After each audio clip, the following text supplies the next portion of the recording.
La semana pasada comenzamos a ver algunas ideas que no son el Evangelio. Está fallando un poquito, ¿cierto? Y decíamos, hay personas que predican, algunos se recuerda, algunas formas de predicar que entendemos no son malintencionadas, pero que no son el Evangelio. ¿Qué cosas a veces se anuncian? Que se anuncian al escuchar a alguien a predicar en la calle, por ejemplo, que no son el Evangelio. Prosperidad, ¿cierto? Ven que el Señor te va a prosperar y va a sacarte de todas tus deudas. Sanidad, ¿cierto? Salud física, ¿cierto? Son obras que el Señor puede hacer, pero no es el Evangelio de salvación, ¿cierto? Un cambio de vida, ¿cierto? Un cambio como de situación de vida. Ven al Señor y tu vida va a ser mejorada. Hermanos, son motivos. ¿Cuál es el problema con esos motivos? ¿Cuál es el problema? Que no son el Evangelio, ¿cierto? Y que apuntan a que mi vida aquí y ahora mejore. No están apuntando a lo que apunta el Evangelio, a ser justificado delante de Dios, a ser justificado. Pero quiero volver un poquito a lo que hablábamos al final de la semana pasada, en el hecho de ver cuál es la necesidad mayor del hombre. La necesidad mayor del hombre, hermanos, mayor, trascendente del hombre, no es su pobreza, no es su tristeza. La necesidad mayor del hombre no es si usted está triste o no, porque si usted es feliz ahora y se siente emocionado ahora, puede ser que por la eternidad, ¿cierto?, pase en tristeza. Que su mayor necesidad ahora, ¿cierto?, no es que salir de sus deudas, sino que es ser justificado, ser salvo, ¿cierto?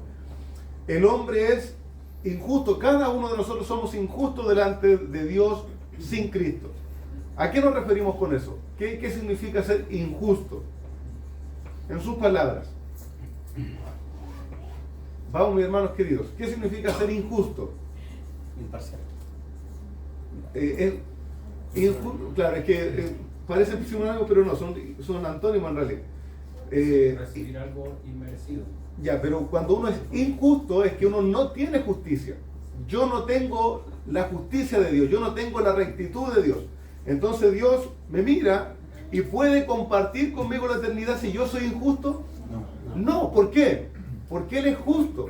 Y por carácter, Él no habita con el pecador, Él no habita con el impío, Él no habita con el injusto. Puede ser un injusto feliz, puede ser un injusto rico, puede ser un injusto sano, pero si es injusto al fin y al cabo, no tiene salvación, no está en paz con Dios, no hay una relación con Dios saneada. Alguien puede decir, sí, pero el Señor, cuando yo vine a la iglesia, conversaba hace poquito con unos hermanos, yo vine a la iglesia y el Señor me dio una paz tan profunda. Yo creo que eso puede pasar, si eso no es mentira. El problema es que esa paz no le salva. Lo que le salva es el Evangelio. Hermano, usted que se llama evangélico, es muy importante, es trascendente que al hacer la pregunta ¿qué es el Evangelio?, usted puede responder con claridad. ¿Por qué? Porque esa es la base para pasar de ser injusto a ser justificado delante de Dios. Es muy, muy esencial, hermanos queridos. Si no conocemos el Evangelio, es imposible que podamos predicar bien. Es imposible que podamos predicar bien. Bien. Hermanos queridos, ahí estoy llegando al punto que quiero llegar, ¿cierto? Bien, veíamos esto la semana pasada, Romanos 3:23, por cuanto todos pecaron y están destituidos de la gloria del Señor, todos, evangélicos, no evangélicos, bautistas, pentecostales, cada hombre sobre la tierra ha pecado, ¿cierto? Nuestros niños pequeños han pecado, ciertamente que pecan, ¿cierto? Y están inclinados a hacer el mal, ¿cierto? Y ese pecado, inclinación al mal, ¿qué hace de nosotros? Nos destituye, nos ha sacado de la comunión con Dios, nos ha apartado de la gloria del Señor. Y la palabra del Señor, Romanos capítulo 3 y Salmo 14, que es la cita que usa ahí Pablo en Romanos, dice, no, como está escrito, no hay justo ni aún uno, no hay quien haga el bien, no hay quien busque a Dios, ni aún uno. Todos se desviaron a una, todos nos hicimos inútiles, no podemos hacer algo que realmente llegue a agradar a Dios para que yo pueda ser justificado, ¿cierto? Es como alguien, usamos este término justificado en el colegio, ¿cierto? Cuando faltan nuestros niños al colegio y después el otro día uno manda algún certificado y dice, ya está justificado, ¿cierto? O sea, correspondía a la falta. Bueno, delante del Señor, con nuestros pecados, no hay nadie que el Señor vaya a decir por sus méritos, está justificado. Usted tuvo una vida muy triste, está justificado. Es imposible, ¿por qué? Porque el Señor no pasa al culpable por inocente. El amor simplemente del Señor no nos justifica. Que Dios nos ame mucho, que yo tenga un hijo, por ejemplo, y ese hijo es ladrón, y es violento, y es una persona que ha cometido muchos delitos, que yo lo ame mucho, ¿lo hace menos delincuente? No, hermanos, pero creemos que Dios actúa así muchas veces. Ven al amor del Señor porque Él te ama tanto. Ya ahí. ¿Saben lo que pasa, hermano? Con eso se quita la cruz del centro. ¿Para qué murió Cristo si de puro amor me podía rescatar? Es imposible. No. ¿Para qué vino el Señor? ¿Usted cree que el Santo Hijo de Dios iba a sacrificar gratis, de balde, como dice la palabra del Señor? No. Hay un acto, hay algo necesario en la cruz de Cristo. Y en eso hacemos pensarlo muy bien cuando predicamos el Evangelio. Yo decía la semana pasada, aquella condenación a la que estamos expuestos si no somos justos delante de Dios no es comparable, hermano. Podemos el Señor solucionar nuestra salud, nuestras riquezas, pero el día del juicio delante del Señor seremos igualmente culpables. Bien. La verdadera necesidad del hombre es ser justificado, ¿cierto? Veíamos ahí algunos textos en Romanos, ¿cierto?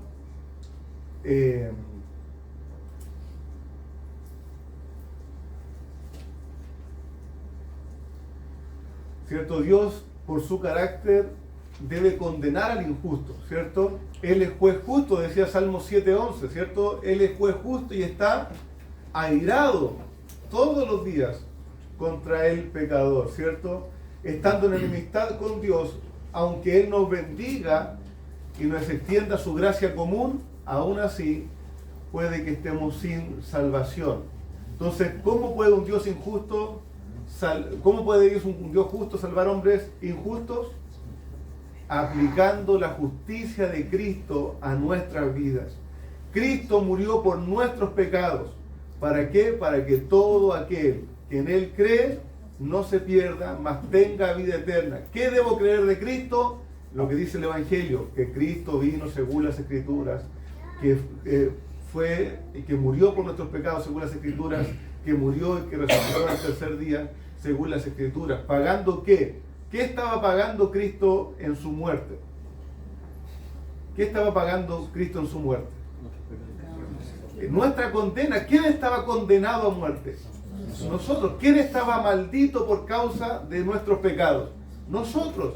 ¿Quién estaba diciendo, si sigues tus pecados, yo te voy a azotar y te voy a destruir y voy a dejar caer mi mano de ira? ¿Quién era ese pueblo? Nosotros éramos ese pueblo.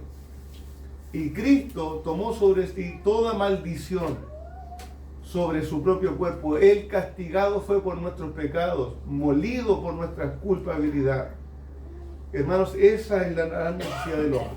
Ahora, vamos a avanzar a lo que podemos empezar a ver hoy.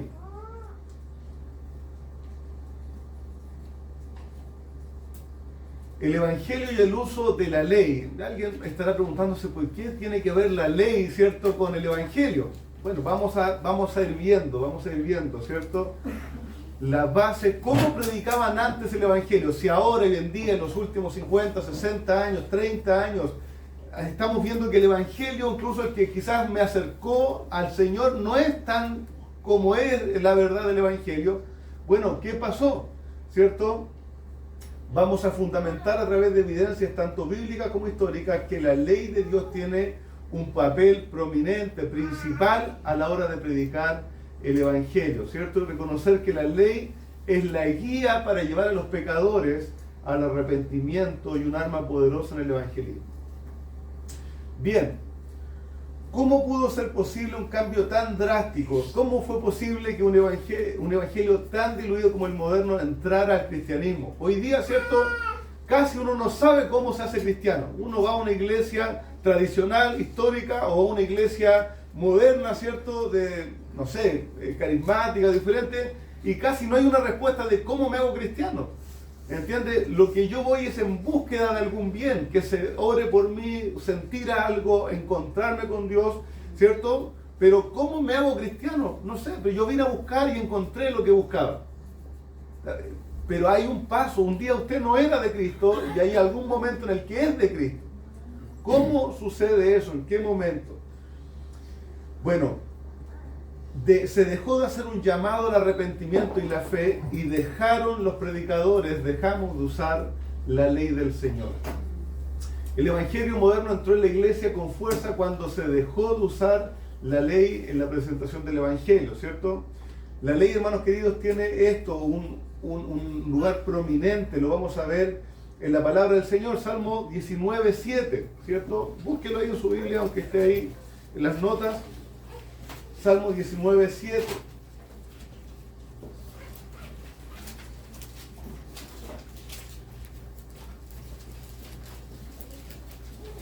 Si alguien lo tiene, puede leerlo en voz alta. Amén. ¿Hermano? La ley de Jehová es perfecta, que convierte el alma. El testimonio de Jehová es fiel, que hace sabio al sencillo.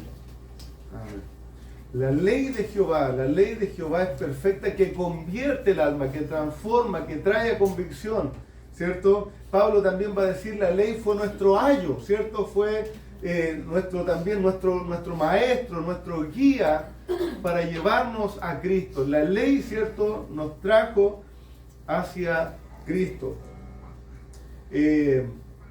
Dice ahí Romanos 3, 19 al 20. ¿Alguno lo puede leer si lo alcanza a leer desde acá o en su Biblia?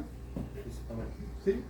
Pero sabemos que todo lo que la ley dice, lo dice a los que están bajo la ley, para que toda boca se cierre y todo el mundo quede bajo el juicio de Dios, ya que por las obras de la ley ningún ser humano será justificado delante de él, porque por medio de la ley es el conocimiento del pecado. Exacto. Entonces, así, a simple vista, lo vamos a volver a repetir, pero ¿qué es lo que la ley puede hacer en el hombre entonces?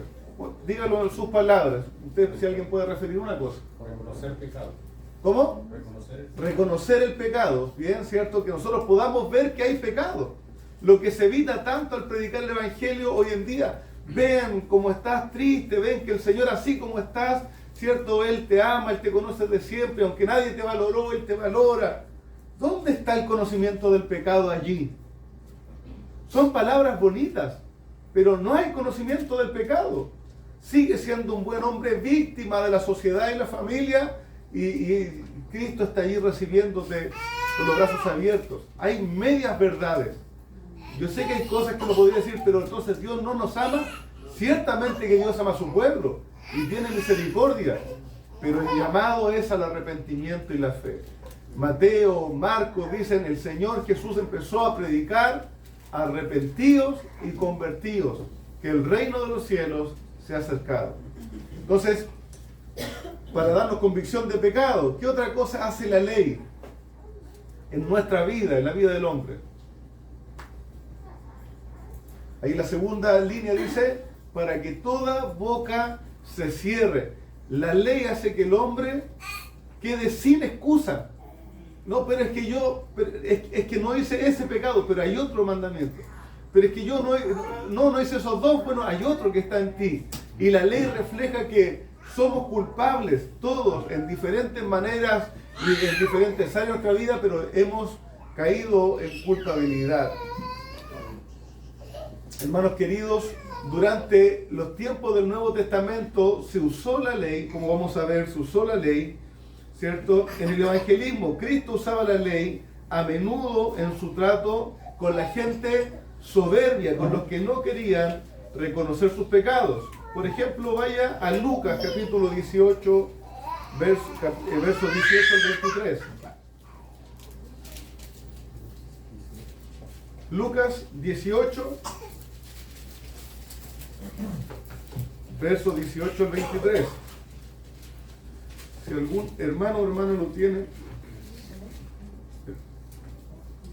¿Sí, verdad? Un hombre principal le preguntó diciendo: Maestro bueno, ¿qué haré para heredar la vida eterna? Jesús le dijo: ¿por qué me llamas bueno? Ninguno hay bueno, sino solo Dios.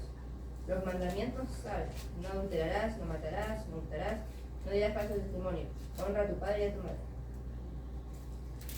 ¿Hasta el 20? Hasta el 23.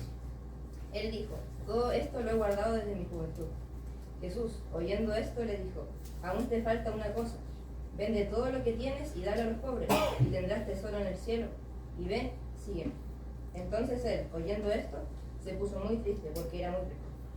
Así es. ¿Qué está haciendo el Señor con este joven rico, cierto? Con este joven rico, como le llamamos habitualmente. El Señor le está diciendo, bueno, este joven se acerca primero al Señor diciéndole: oh, maestro bueno, cierto, tú que eres excelente. Y el Señor conoce su corazón, cierto, y le dice: bueno, no hay ninguno bueno, tú sabes que no hay ninguno bueno. Y ya es primera, cierto, daga que se clava en el corazón del joven rico, y él después le dice: bueno, ¿qué haré? Y el Señor le dice: bueno, tú sabes los mandamientos, a esto, a esto, a esto, a esto. Y él dice: bueno, yo todo eso lo he hecho. ¿Y qué pasa con el tema del dinero? Cuando le dice: bueno, anda y vende todo lo que tienes, dáselo a los pobres. ¿Qué mandamiento está apuntando ahí? ¿O qué? No tendrás dioses. ¿Cierto? No codiciarás, también no tendrás Dios ajeno, no tendrás ídolos, ¿cierto? El corazón de este joven, aunque moralmente era muy correcto, aún no era perfecto ante la ley del Señor. Si él se examinaba, él amaba más, ¿cierto?, sus tesoros que al Señor. Tenía un ídolo, tenía un Dios ajeno que no era el Señor. Si ese maestro bueno de Dios le estaba diciendo eso, ¿por qué no era capaz, cierto, de entregarlo? Si lo que él quería era heredar la vida eterna. Y el Señor usó la ley, cierto, para traerlo a convicción.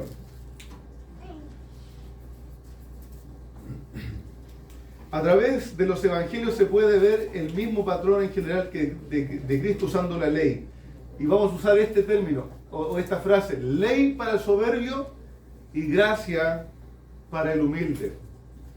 Ley para el soberbio y gracia para el humilde. Vamos a ver en los evangelios cómo el Señor, cuando alguien estaba endurecido, traía la ley a él para mostrarle que era pecador y su necesidad de ser salvado y ser rescatado. Pero a los pecadores, cierto, que venían reconociendo, sabían ellos que estaban fuera de la religión establecida, que ellos eran pecadores, que ellos estaban humillados, el que venía quebrantado delante del Señor, el Señor extendía su gracia. Vete y no peques más, vete, cierto, y anuncia a otros lo que tú has recibido, cierto, cuando él fue rescatado, el endemoniado, la mujer que fue, cierto, perdonada allí cuando iba a ser apedreada, los que estaban humillados y quebrantados, el Señor, como dice su palabra, un corazón contrito y humillado, cierto, tú no rechazas. Pero cuando estamos ensoberbecidos, cuando creemos que a nuestra buena vida solo le falta, cierto, aquel amuleto que es Dios, la ley hace su trabajo de quebrantarnos y decirnos: en realidad tú no tienes nada. Lo mejor que puedes hacer es morir a ti mismo, es negarte a ti mismo y seguir a Jesús. La ley nos trae a esa convicción.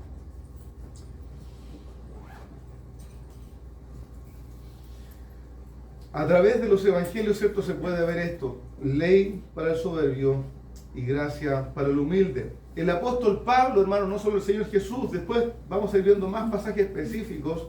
El apóstol Pablo también usaba esto. Vamos a ir por favor a 1 Timoteo capítulo 1, versículos 8 al 11.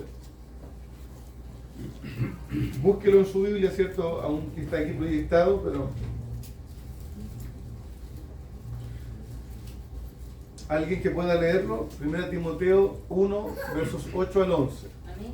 ¿Sí? Pues sabemos que la ley es buena si uno la usa legítimamente, conociendo esto, que la ley no fue dada para el justo, sino para los transgresores y desobedientes, para los limpios, para los impíos y pecadores, para los irreverentes y profanos, para los parricidas, matricidas, para los homicidas, para los fornicarios, para los sodomitas, para los secuestradores, para los mentirosos, perjuros y para cuanto se oponga a la sana doctrina, según el glorioso evangelio del Dios bendito, que a mí ha sido encomendado.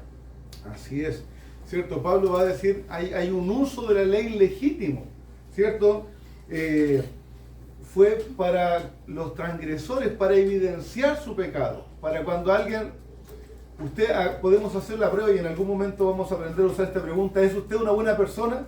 ¿Cierto? Y usted cuando pregunta eso, la gran mayoría de las personas, ¿qué responden? Sí. Por supuesto. Y siempre con esta segunda parte, no soy el mejor, pero soy un buen vecino, ¿cierto? Trato de hacer las cosas bien, trato de no hacerle mal a nadie, ¿cierto? Soy una buena persona. Hermanos, ahí la ley entra y nos presenta como un espejo, ¿cierto? Como dice Santiago, como un espejo se nos presenta y nos dice, no, tú eres injusto. Igual que cada hombre, igual que yo, si cuando decimos eso no nos estamos poniendo en un pedestal moral nosotros, diciendo, yo no soy tan pecador como tú. No, si yo también fui traído a la gracia del Señor Jesucristo, pero necesitamos entender que cada hombre es pecador. El uso de la ley, el uso legítimo de la ley es mostrarnos nuestra realidad delante de un Dios santo, justo, perfecto en todo su carácter. Pablo usa la ley tanto con los judíos, a los que están bajo la ley, ¿cierto?, como con los gentiles, los que sin ley han pecado, ¿cierto? Vamos ahí al pasaje de Romanos capítulo 2, verso 12 al 16.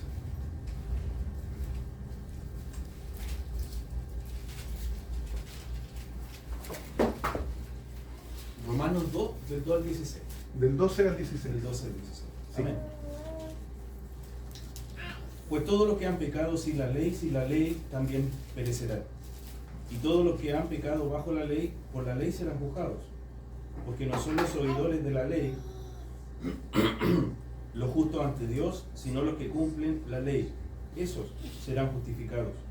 Porque cuando los gentiles que no tienen ley cumplen por instinto los dictados de la ley, ellos, no teniendo la ley, son una ley para sí mismos, ya que muestran la obra de la ley escrita en sus corazones, su conciencia dando testimonio y su pensamiento acusándolo unas veces y otras defendiéndolo.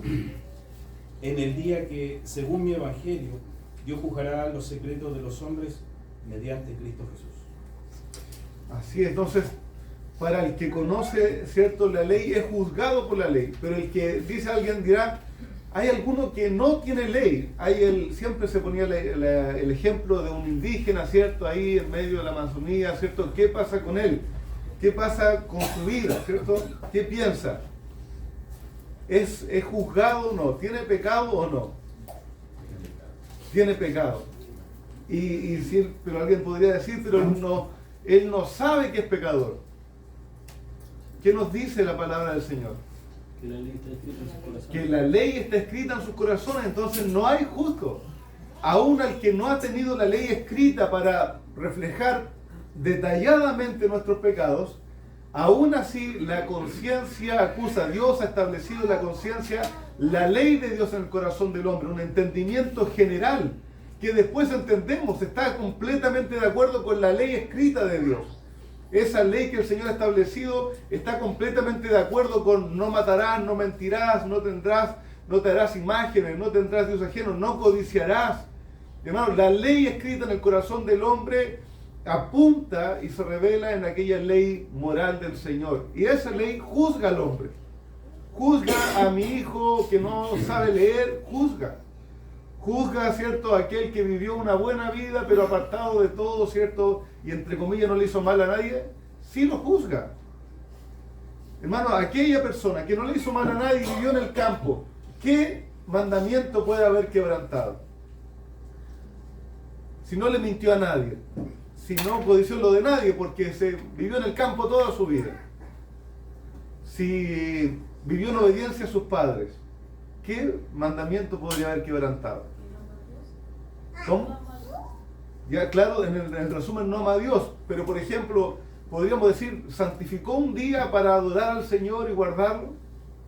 dedicó un tiempo, lo separó, lo consagró al Señor, reconociendo que hay Dios sobre los cielos, por muy bien que yo me porte, reconociendo que hay un Dios sobre los cielos, honró el nombre del Señor, ¿vivió para Él o vivió para sí mismo en el mundo de Dios?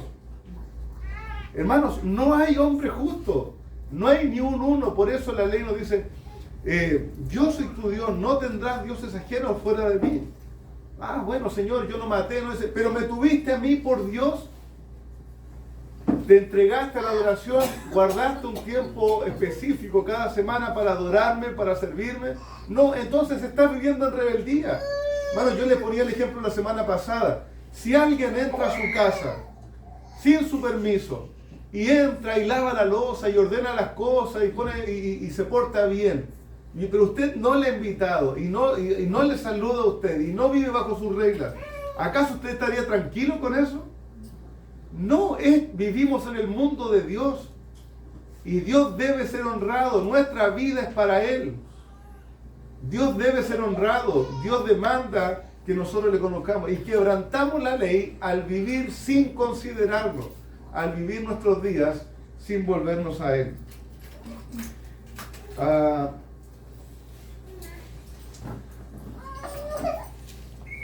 Los grandes predicadores y evangelistas de los siglos pasados usaban la ley. Ya hemos visto, a grosso modo, ¿cierto?, que en el Nuevo Testamento está el uso de la ley, legítimo. Que el Señor Jesús usó la ley, que el apóstol Pablo habla de un uso correcto de la ley, ¿cierto? Pero también es bueno mirar la historia. Bueno, quizás a estos pastores jóvenes, estos muchachitos, se les está ocurriendo que hay que usar la ley. Hermanos, vamos a ver varios ejemplos. Yo creo que vamos a ir parando en algunos para comentarlo, para que veamos no solo hombres bautistas, ¿cierto?, hombres anglicanos, hombres puritanos, cómo ellos dicen y usaban la ley para la predicación del Evangelio. Incluso los Wesley, ¿cierto?, los iniciadores del metodismo que trae, ¿cierto?, como fruto, después de varias generaciones, el pentecostalismo tradicional de Chile. Cómo se usa, ¿cierto?, la ley también en la historia. Voy a leer algunos y otros les voy a pedir que los lean, ¿cierto? Pero la idea es poder leerlos y detenernos un poco. Martín Lutero, ¿cierto?, dice: Satanás, el Dios de toda disensión, despierta diariamente nuevas sectas, y por último, la que de todas las demás nunca había previsto ni sospechado, él ha levantado una secta tal que enseña que los hombres no deben ser aterrorizados por la ley, sino que exhortados suavemente por la predicación de la gracia de Cristo. El primer deber del predicador del Evangelio es el de declarar la ley de Dios para mostrar la naturaleza del pecado.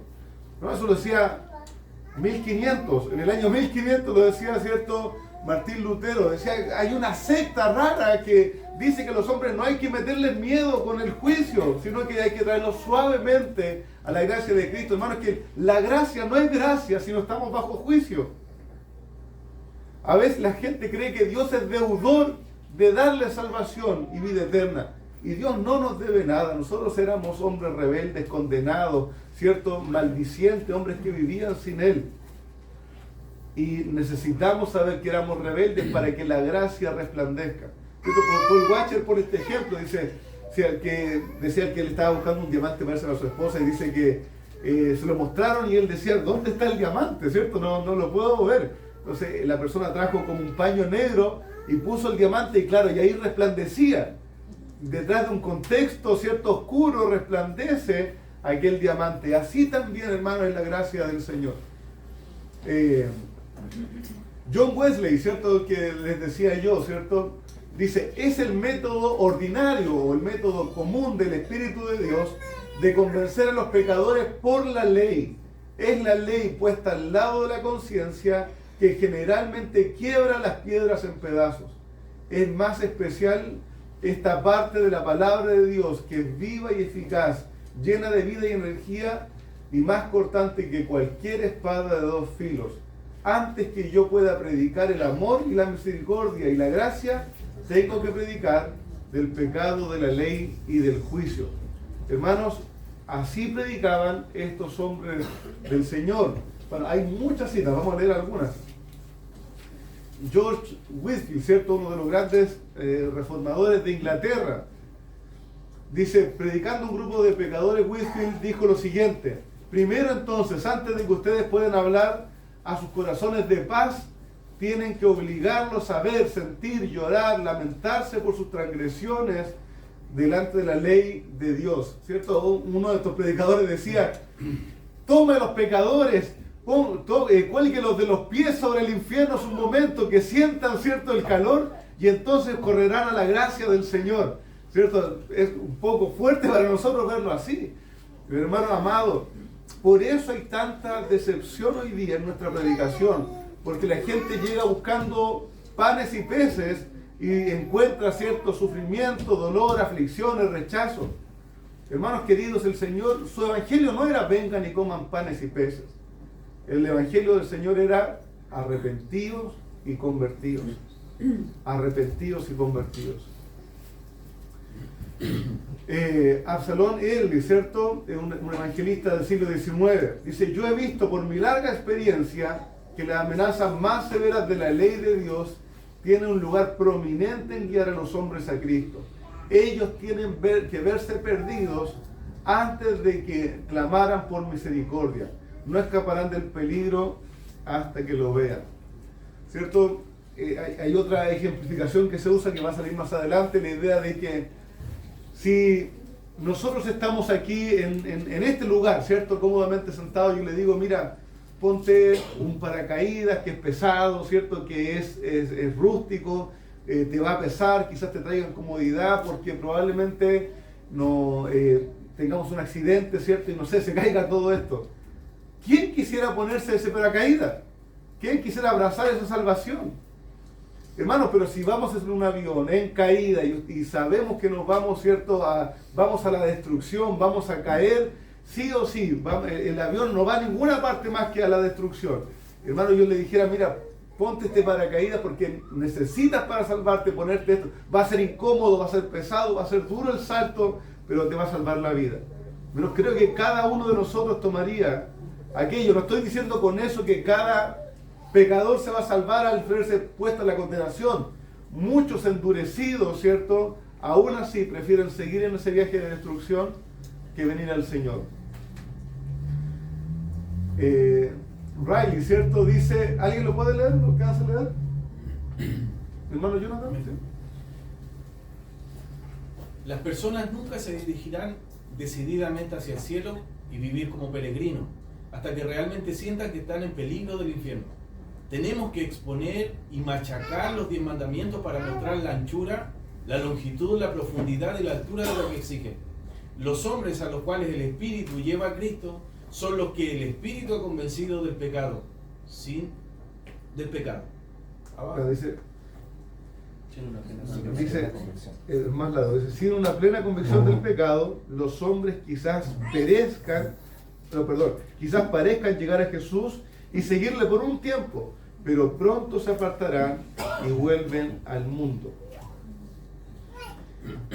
Charles Spurgeon, ¿cierto?, que tan afamado, ¿cierto?, en nuestros días, él dice lo siguiente, mi hermano Jorge, ¿lo alcanza a leer ahí?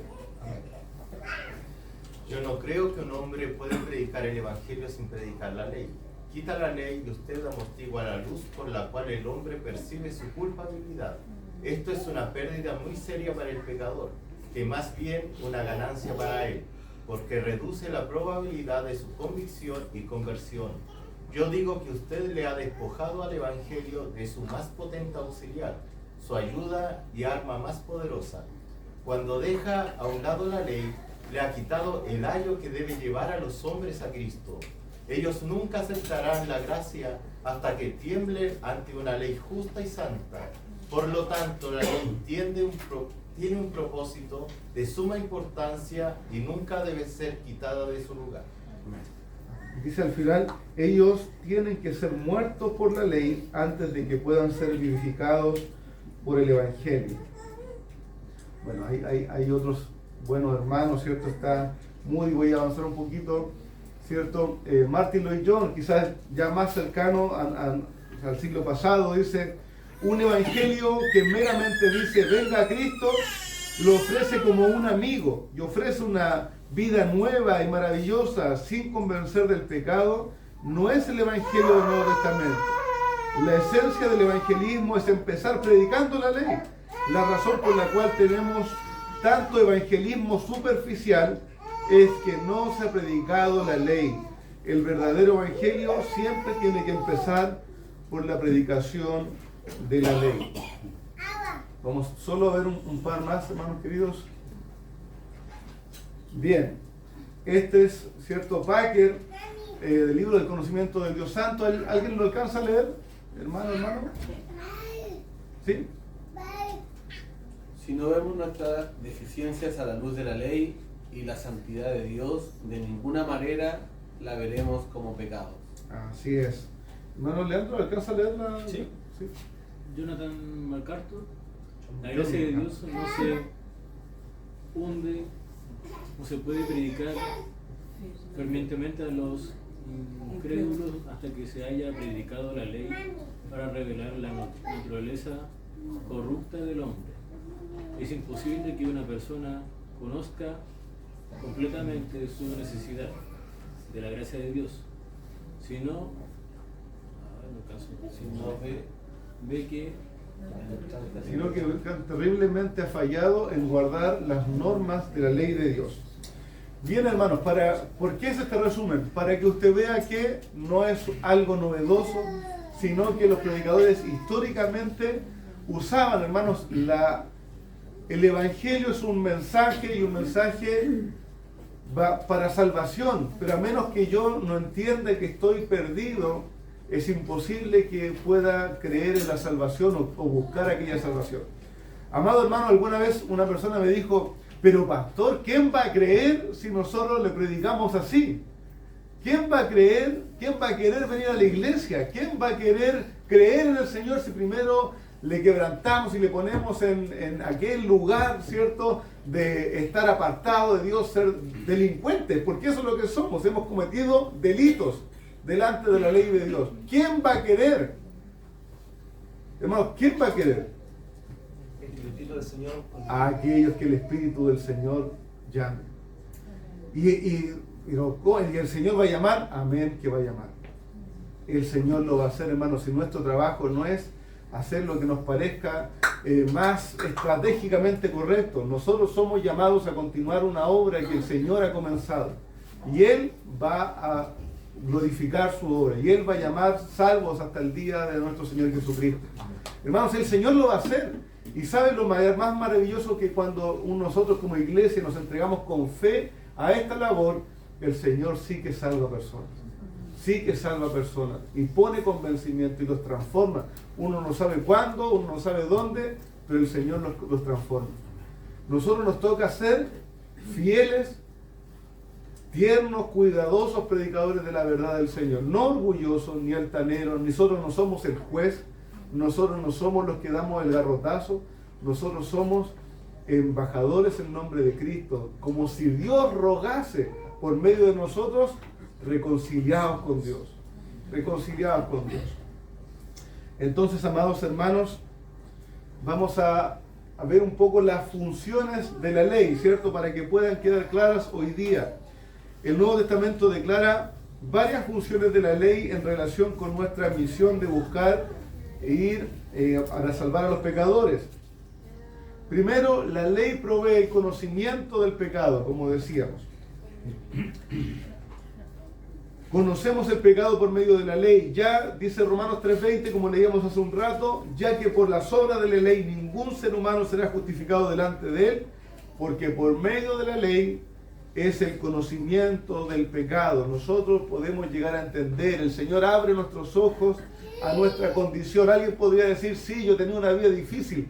No es lo mismo que entenderse pecador y culpable. No es lo mismo, hermanos. Ciertamente alguna vez va a llegar alguien muy acongojado, muy afligido a la iglesia, buscando que se ore por ellos. Amén. Probablemente vamos a consolarle. Hay misericordia en nuestro corazón, hay amor del Señor. Vamos a consolar, vamos a esperar que se calme. Hermanos, pero ¿se cumplió nuestra labor si la consolamos? No. No, lo que nosotros debemos apuntar es a predicar el Evangelio, a decirle: mira, tu situación actual, la que te causa tanta tristeza, no es tu mayor conflicto en la vida. Tu mayor problema no es que el esposo se esté yendo o que la esposa no esté queriendo vivir una vida contigo. Tu mayor problema no son tu relación con tus hijos. El mayor problema que estás teniendo es que si no estás bajo la gracia del Señor Jesucristo, si no te has arrepentido y creído en el Señor Jesucristo por la fe, estás sin salvación, sin vida eterna, apartado del Señor. El conocimiento, y para eso, y alguien decía, pero podría decir, ¿y soy pecador porque tú lo dices? ¿Cómo respondemos a eso? No, el Señor lo dice, Dios lo dice. ¿Y dónde lo dice? En la ley. ¿Dónde encontramos la ley? Ya en su palabra. Pero si a usted tuviera que buscarlo en ese momento, Éxodo 20, ¿cierto? Encontramos básicamente los 10 mandamientos, ¿cierto? Para que usted pueda ir ahí, ¿cierto? A la palabra del Señor y mostrar, mire, aquí dice, esto es lo que Dios demanda y esto es lo que usted ni yo hemos cumplido. Uno conoce sus pecados personales por la ley. Romanos 7:7. ¿Qué pues diremos? ¿La ley es pecado? En ninguna manera. Pero yo no conocí el pecado sino por la ley, porque tampoco conociera la codicia si la ley no dijera, no codiciarás. ¿Cierto? La ley nos va evidenciando. Uno dijera, pero ¿por qué está mal? Yo tengo un sentimiento, ¿cierto? Yo quiero lo de mi hermano en la casa, ¿cierto? Y voy y lo tomo y me lo dejo para mí. En lo más profundo de mi ser, hermano, yo estoy contento. En lo más profundo, sin Cristo, ¿cierto? Porque tengo aquello que deseaba. Pero vengo a la palabra del Señor y la palabra del Señor dice, no robarás. Y veo que lo que a mí me pareció placentero en ese momento es pecado delante de Dios. Y me he hecho culpable, no solo ahora por naturaleza, sino por acto de la ley del Señor. Y tengo una deuda con el juez de todas las cosas. Hermanos queridos, es importante. Obviamente usamos el evangelismo, pero para nosotros mismos la ley del Señor nos humilla y nos pone en nuestro lugar. Para nuestros hijos. Para nuestros hijos, cuando nuestro hijo, ¿cierto?, es rebelde y nos habla mal, ¿cierto?, y nos trata mal. Hermano, usted no le diga, no, hijo, disculpe. Él está siendo culpable y pecador delante del Señor. No, hijito, es que tú debieras comportarte de otra manera. Hermano, no es así como la palabra del Señor trata. No voy a ir y darle de nuevo un garrotazo. Pero no, está mal. Eso que estás haciendo está mal, es pecado. Está mal, hijo. No tienes que actuar así. Estás pecando contra mí y contra el Señor. Hermano, José tenía eso en su mente, ¿cierto? Cuando es tentado por la esposa de Potifar. ¿Cómo voy a pecar yo contra el Señor? Dios me está viendo. Tenía una conciencia formada. Hermanos queridos, la ley nos muestra ese pecado en lo más íntimo. Porque cuando uno va a predicar, uno dice, eres pecador, ya la ley sí. ¿Y sabe qué responde la gente al final de todo? Sí, somos todos pecadores. No, usted también es pecador. Sí, pero tú personalmente eres pecador. Tú. Dios no va a tomar un grupo y le decir ya todos culpables de las mismas cosas. Cada uno ha de rendir cuentas delante del Señor. El Señor nos va a juzgar y va a ver tu vida particularmente. Y delante de Él, todo el que no esté en Cristo va a ser hallado culpable. Particularmente. Bueno, eso es terrible. Eso es terrible. Entonces, la ley no solo establece el pecado como norma de la humanidad, a mi propia vida me desnuda, ¿cierto? Y me hace ver que estoy yo incumpliendo la norma de Dios y me hace pecador delante de Él. La ley cierra la boca del pecador y lo pone por debajo del juicio de Dios, ¿cierto? Veíamos en Romanos 3:19. Romanos 3:19. ¿Alguno, hermano, lo puede leer de nuevo?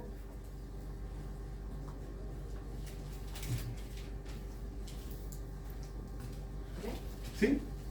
Pero sabemos que todo lo que la ley dice, lo dice a los que están bajo la ley, para que toda boca se cierre y todo el mundo quede bajo el juicio de Dios. Así es, ¿cierto? La ley tiene este propósito de establecernos pecador, de mostrar la justicia de Dios, ¿cierto?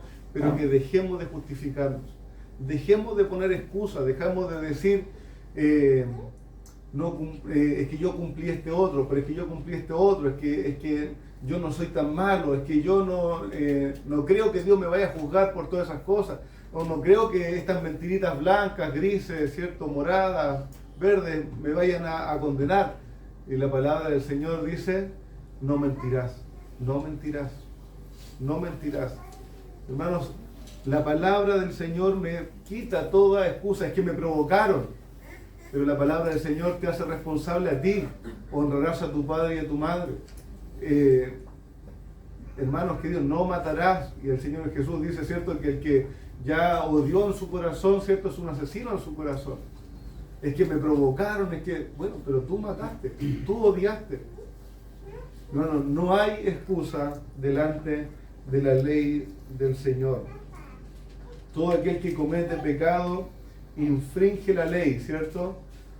Infringe la ley, pues el pecado es infracción de la ley. Por tanto, el pecador se ve a sí mismo a la luz de la verdad y sabe que es culpable y digno de castigo. Y por esto la Biblia dice que la ley lo pone bajo el juicio de Dios y el pecador lo sabe. No tiene ningún argumento. La ley hace que el pecado abunde. Mire, ¿alguien puede leer este párrafo? ¿Algún otro hermano que no ha leído, hermana? Amén. ¿Sí? Si en el evangelismo usamos la ley, primero el pecado abunda, según 1 Juan 3:4. Cualquier infracción de la ley es pecado. Así que al enseñarle al inconverso la ley de Dios, le estamos mostrando sus propios pecados uno por cada mandamiento. Él ve cada mentirita blanca es una infracción de la ley digna de castigo.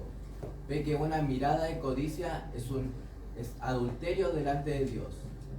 Entiende que con robar cualquiera sea el valor del objeto, se ha convertido en ladrón. Introducimos la ley y sus pecados abundan. Así es, ¿cierto? Y la palabra del Señor dice ahí en Romanos capítulo 5, pero la ley se introdujo para que el pecado abundase, más cuando el pecado abundó, sobreabundó la gracia. Hermanos, es importante esto, porque podría haber alguno incluso rebelde que diga, ya, si yo soy culpable de eso, pero no me importa tanto, soy culpable de 2 o 3 cosas.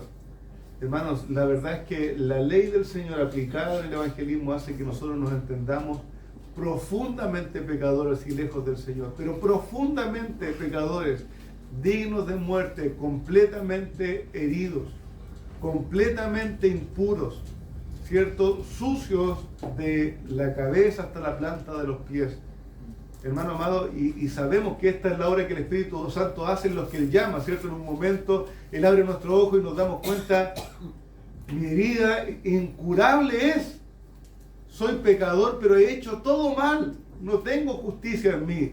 Hermanos, esa es esa obra del Espíritu Santo llamando al pecador al arrepentimiento. Abunda el pecado. Si alguno dice, ya, sí, yo tengo eso, no, tengo eso, pero soy bueno en esto, dele otro mandamiento. Muéstrele otro mandamiento. Ya, sí, eso, pero me queda esto. ¿No? Dele otro mandamiento. ¿Has trabajado duro? Sí. ¿Has trabajado para Dios? ¿Has trabajado para Dios todos los días? ¿Has honrado al Señor con tus bienes? ¿Has trabajado, has guardado un día por la fe, separándolo para adorar a Dios? ¿Has honrado siempre el nombre de Dios cada vez que ha salido de tu boca? Sí, pero igual soy un buen papá. Bueno, has sido un buen papá a tu manera, o has honrado, has hecho esa labor para glorificar a Dios.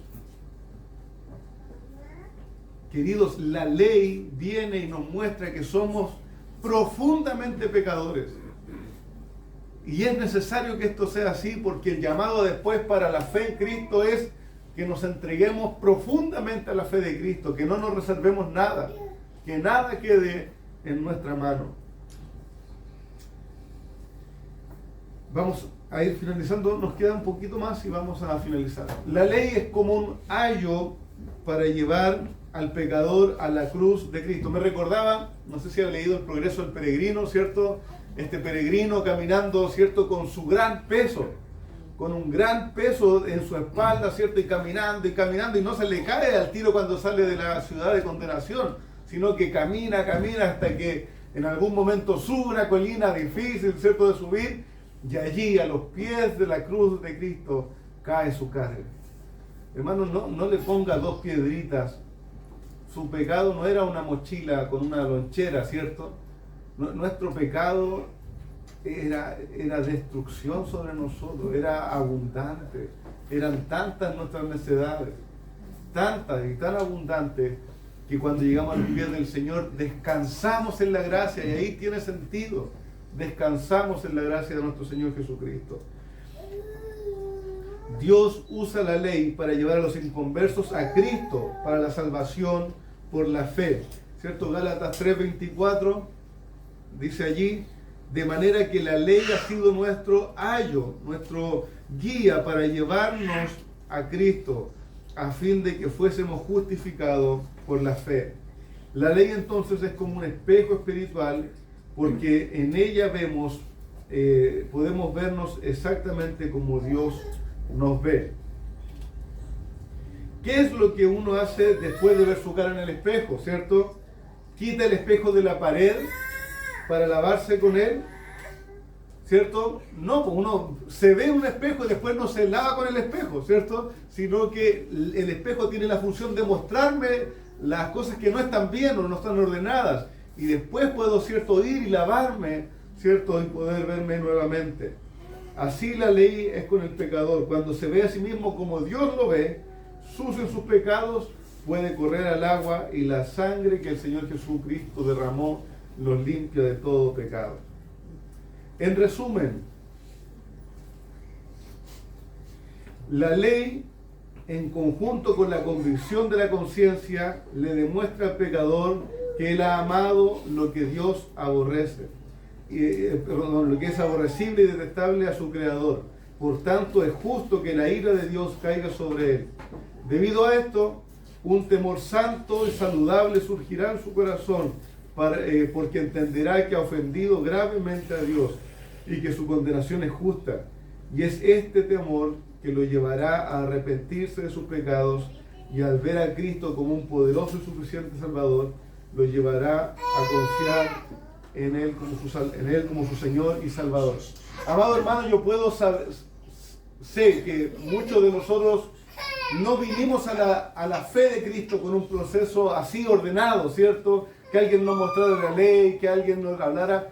Pero hermanos, el Señor en su misericordia de todas maneras nos ha llenado de esta convicción si somos de Cristo.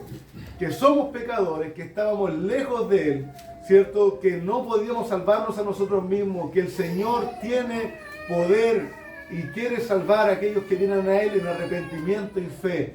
Y que solo por medio del sacrificio de Cristo, por su muerte y resurrección, somos salvos de nuestra justa condenación. Hermanos queridos, alguien puede decir, sí, pero el Señor me salvó de otras maneras. En su misericordia el Señor fue ordenando nuestro entendimiento del Evangelio hasta el día de hoy. Ahora, su labor y la mía es predicar el Evangelio de la manera más correcta posible. Y encontramos en la palabra del Señor que es justo y que es bueno mostrar al hombre su pecado, para que entonces la gracia tenga sentido para el alma del hombre, para que entonces encuentre el valor del sacrificio de Cristo, para que entonces las personas puedan venir a la fe del Señor. Entonces, mediten esto, guárdenlo esta semana, ¿cierto?, para que podamos seguir avanzando después en alguna forma de predicación del Evangelio. Después esto va a ser más práctico, más y más práctico, ¿ya? Pero estamos poniendo el fundamento doctrinal, ¿cierto?, para la predicación del Evangelio. Quizás tenemos tiempo para alguna pregunta, si hubiese alguna aclaración que quisiera, hermanos. ¿No? Bien, mis hermanos, cualquier necesidad que tenga de aclarar también, después también se puede hacer. Vamos a orar al Señor y finalizamos este tiempo de clase.